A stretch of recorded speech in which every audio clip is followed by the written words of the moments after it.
You were here with By the Cover. Today we're going to be reviewing Clown in a Cornfield 2 by Adam Cesare. This book was 306 pages and took me 3 days to read. I would rate this book a 6.3 out of 10. Clown in a Cornfield, the first book in the series, I rated with extremely high marks at 9.5 out of 10.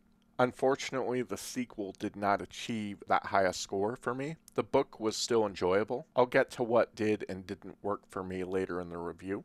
This review will contain spoilers, so if you don't want to hear those, click off now. So first of all, my likes. I still really like the character development in the book and the different characters in general. From the previous book, you have characters such as Quinn, Rust, Dylan, and my favorite character, which is Glenn, Quinn's dad.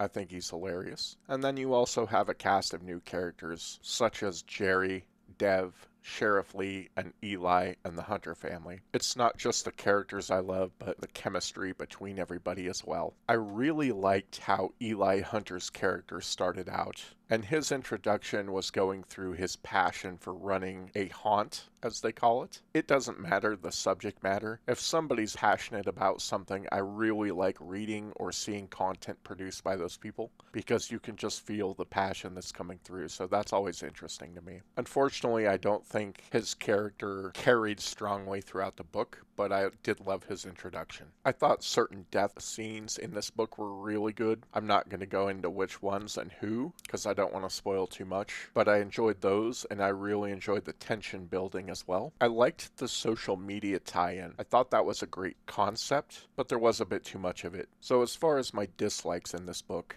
I think the reason this gets a lower rating from me boils down to that there was just too much going on, period. Because there was too much going on, this book had a lot of pacing issues. You had a whole bunch of viewpoints, and every time the action would get started with one viewpoint, at the end of the chapter it would switch to somebody else's and kill the momentum of things happening. We also get to relive the same moments from other people's perspectives, so you already know what the ending is going to be. You're just going back and retelling the event from someone else's perspective, which isn't half as interesting. I thought the book was drawn out too much in certain places. The book was longer than the first one by about 70 pages. It needed that length to cover all the different things it was trying to go for, but I think the book would have been better if it was shorter and more focused and did away with some of those themes. There were also too many antagonists in this book. The first book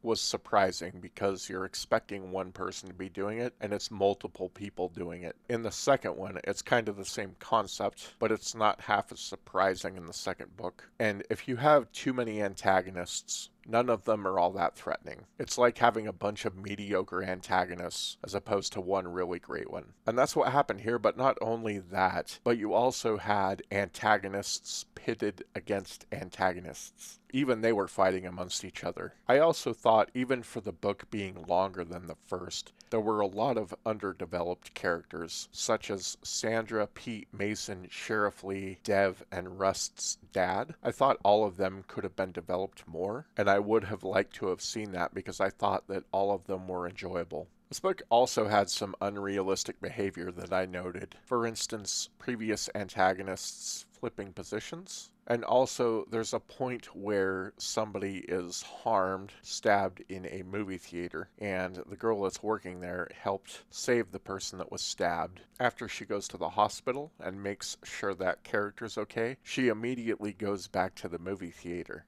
Who in their right mind would do that? There were several instances of unrealistic behavior in this book that I did note. There was a large focus on relationship drama and a love triangle. I'm not personally a fan of subject matter like that. It really doesn't interest me. And I think it kind of cheapens the characters. There weren't a whole lot of protagonist deaths in this book. There's two protagonists that die in this book. There's one that is noted as dying in the last book, and then all the rest of the deaths that happen are antagonists. It never really did feel like the stakes were super high in this one. Overall, my primary problem with this book was just too much happening. It was still a fun read. It was still interesting to see what happened and where the characters ended up. I was still rooting for them to survive. Still a lot of good things with this book. It wasn't a waste of time or anything. I just don't think it was as focused as the first book, and anytime you do a sequel, you run the risk of rehashing things you've done previously. I think this one tried to step out of the mold a bit, and I think it suffered in some ways because I think the author tried to do too much at a time. Overall, still an enjoyable read, so that's about it. We'll catch you later.